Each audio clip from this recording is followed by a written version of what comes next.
ಆದಷ್ಟು ತಳ ದಿಪ್ಪಿರೋ ಕಡಾಯಿ ಎಣ್ಣೆ ತೊಗೊರಿ. ಇಲ್ಲಿ 1 ಬಟ್ಲಾಗಷ್ಟು ತೊಗರಿಬೇಳೆಯನ್ನು ತೊಗೊಂಡಿದ್ದೀನಿ ರೀ. ಈಗ ಇದನ್ನು ಲೋ ಫ್ಲೇಮ್ನಲ್ಲಿಟ್ಟೇ ಹುರಿದ್ಬಿಟ್ಟು ತೊಗೋತೀನಿ ರೀ. ಈ ತೊಗರಿಬೇಳೆ ಲೈಟ್ ಕೆಂಪಗಾಗೋವರೆಗೂ ಹುರಿದ್ಬಿಟ್ಟು ತೊಗೋಬೇಕ್ರಿ ಇದನ್ನು. ನೀವು ಮೀಡಿಯಮ್ ಅಥವಾ ಹೈ ಫ್ಲೇಮ್ದಲ್ಲಿ ಇಟ್ಟು ಹುರಿದ್ರೆ ಮೇಲ್ಗಡೆಯಿಂದ ಅಷ್ಟೇ ಬೇಳೆ ಹುರಿದಿರ್ತದೆ ರೀ, ಒಳಗಡೆಯಿಂದ ಹಸಿನೇ ಉಳಿದಿರ್ತದೆ ರೀ, ಅದು ಚೆನ್ನಾಗಿ ಇದನ್ನಾಗಿರೋದಿಲ್ಲ. ನೋಡಿ ಈ ರೀತಿ ಲೈಟ್ ಕೆಂಪಗಾಗೋವರೆಗೂ ಅಥವಾ ಗೋಲ್ಡನ್ ಕಲರ್ ಬರೋವರೆಗೂ ಹುರಿದ್ಬಿಟ್ಟು ತೊಗೋಬೇಕ್ರಿ. ಒಂದು ಇದಕ್ಕೆ 2-3 ನಿಮಿಷ ಬೇಕಾಗ್ತದೆ ನೋಡಿರಿ. ಅವು ಹಸಿ ಬೇಳೆ, ಇವು ಹುರಿದಿರುವ ಬೇಳೆ ಈ ರೀತಿಯಾಗಿಯೇ ಹುರ್ಕೋಬೇಕು.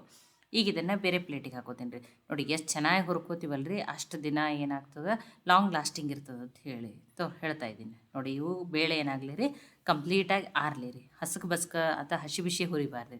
ಅದೇ ಕಡಾಯಿಗೆ 1 ಸ್ಪೂನ್ ಆಗಷ್ಟೇ ಎಣ್ಣೆಯನ್ನು ಹಾಕ್ತಾಯಿದ್ದೀನಿ.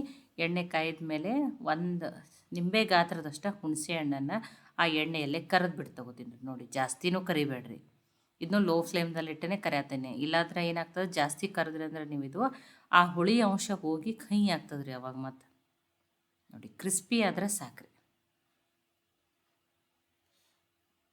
ನೋಡಿ ಈಗ ಅದನ್ನು ಬೇರೆ ಪ್ಲೇಟಿಗೆ ಹಾಕ್ಕೊಂಡಿದ್ದೀನಿ. ಈಗ ಅದೇ ಉಳಿದಿರುವ ಎಣ್ಣೆಯಲ್ಲಿ ನಾನು 12 ಬ್ಯಾಡಗೆ ಮೆಣಸಿನ್ಕಾಯನ್ನು ಹಾಕಿದ್ದೀನಿ.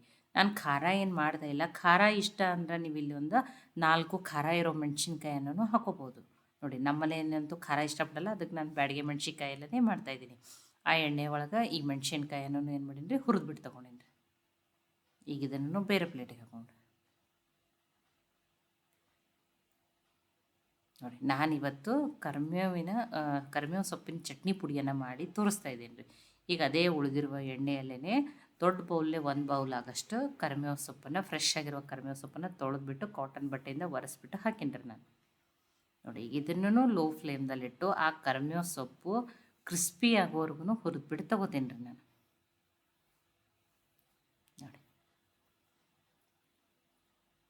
ನೋಡಿ ಕ್ರಿಸ್ಪಿಯ ಲೋ ಫ್ಲೇಮ್ದಲ್ಲಿಟ್ಟು ಹುರಿದ್ರೇ ಆ ಕರಿಬೇವು ಸೊಪ್ಪಿನ ಕಲರ್ನೂ ಚೇಂಜ್ ಆಗಲ್ಲ ರೀ. ನೋಡಿ ಕರಿಬೇವು ಸೊಪ್ಪಂತೂ ಆರೋಗ್ಯಕ್ಕೆ ತುಂಬಾ ಒಳ್ಳೆಯದು. ಮತ್ತು ಈಗಂತೂ ನೋಡಿ ಹೇರ್ಗೆ ಅಥವಾ ಹೇರ್ ಫಾಲ್ ಆಗ್ತಿತ್ತಂದ್ರೆ ಕರಿಬೇವು ಸೊಪ್ಪನ್ನು ಹಾಗೆ ತಿನ್ಬೇಕಂತ ಹೇಳ್ತಾರೆ. ಈ ರೀತಿ ಚಟ್ನಿ ಪುಡಿಯನ್ನು ಮಾಡಿಟ್ಕೋಬೋದು ರೀ, ತುಂಬಾ ಟೇಸ್ಟಿಯಾಗಿರ್ತದೆ. ಅದೇ ಕಡಾಯಿಗೆ 1 ಬಟ್ಲಾಗಷ್ಟು, ಯಾವ ಬಟ್ಲೆ ನಾನೇನು ತೊಗರಿಬೇಳೆ ಹಾಕಿನಲ್ಲ ರೀ ಅದರಲ್ಲೇ 1 ಬಟ್ಲಾಗಷ್ಟು ಒಣ ಕೊಬ್ಬರಿಯನ್ನು ಹಾಕಿದ್ದೀನಿ ನಾನು.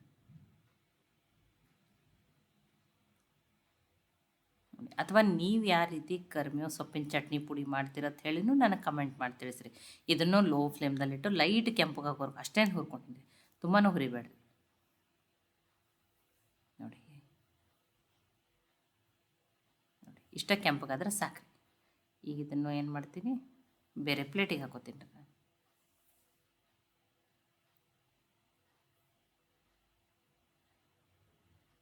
ನೋಡಿ ನಾನು ಆಲ್ರೆಡಿ ಇನ್ನೊಂದು ಥರ ಕರಿಬೇವು ಸೊಪ್ಪಿನ ಚಟ್ನಿ ಪುಡಿಯನ್ನು ಮಾಡಿಬಿಟ್ಟು ನಾನು ಆ ವಿಡಿಯೋವನ್ನು ಅಪ್ಲೋಡ್ ಮಾಡೀನಿ ರೀ. ನೋಡಿ ಈಗ ಫಸ್ಟ್ ಮಿಕ್ಸಿ ಜಾರಿಗೆ ನಾನು ಏನು ಮಾಡ್ತಾಯಿದ್ದೀನಿ, ಆ ಕರೆದಿಟ್ಕೊಂಡಿರುವ ಅಥವಾ ಹುರಿದಿಟ್ಕೊಂಡಿರುವಂಥ ಮೆಣಸಿನ್ಕಾಯಿ ಮತ್ತು ಆ ಹುಣಸೆ ಹಣ್ಣು, ನೋಡಿ ಈಗ ಮತ್ತು ಆ ಕರಿಬೇವು ಸೊಪ್ಪನ್ನು ಹಾಕೋತೀನಿ ರೀ. ಈಗ ಇದನ್ನು ಫಸ್ಟ್ ಗ್ರೈಂಡ್ ಮಾಡ್ಕೋತೀನಿ ರೀ. ತರಿಯಾಗಿನೇ ಗ್ರೈಂಡ್ ಆಗ್ತೈತಿ ಅಂದ್ರೆ ಆ ಮೆಣಸಿನ್ಕಾಯಿ ಅದು ಎಲ್ಲ ಫಸ್ಟ್ ಗ್ರೈಂಡ್ ಆಗಲಿ ರೀ. ಆಮೇಲೆ ಉಳಿದಿರುವ ಸಾಮಗ್ರಿಗಳನ್ನ ಹಾಕೋತೀನಿ.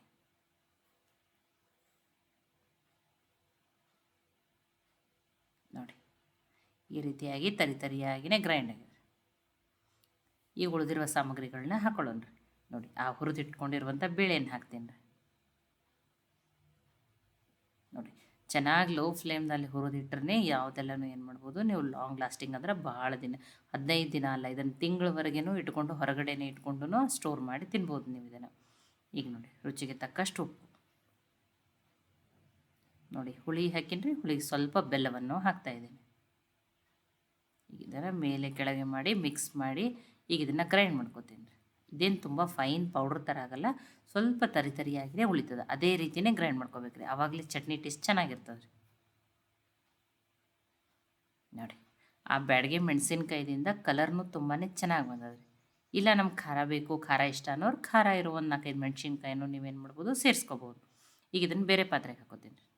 ಆ ಕಡಾಯಿಯಲ್ಲಿನೇ ಹಾಕ್ಕೊಂಡಿದ್ದೀನಿ. ಇದಕ್ಕೆ ನಾನಿಲ್ಲಿ 1 ಸ್ಪೂನಾಗಷ್ಟು ಎಣ್ಣೆ, ಸಾಸಿವೆ ಮತ್ತು ಇಂಗಿನ ಒಗ್ಗರಣೆಯನ್ನು ಹಾಕ್ತಾಯಿದ್ದೀನಿ ರೀ ನಾನು. ನೋಡಿ ಇದಕ್ಕೆ ಇಂಗಿನ ಒಗ್ಗರಣೆಯನ್ನು ಹಾಕಬೇಕು. ಇಂಗು ಫ್ಲೇವರ್ ತುಂಬಾ ಚೆನ್ನಾಗಿ ಕೊಡ್ತದೆ. ನೋಡಿ ಈಗ ಇದೆಲ್ಲನೂ ನೀಟಾಗಿ ಮಿಕ್ಸ್ ಆಗಲಿ ರೀ. ನೋಡಿ ನೀಟಾಗಿ ಮಿಕ್ಸ್ ಆಗಿ ಟೇಸ್ಟಿಯಾಗಿರುವಂಥ ಕರಿಬೇವು ಸೊಪ್ಪಿನ ಚಟ್ನಿ ಪುಡಿ ರೆಡಿಯಾಗಿದೆ ರೀ.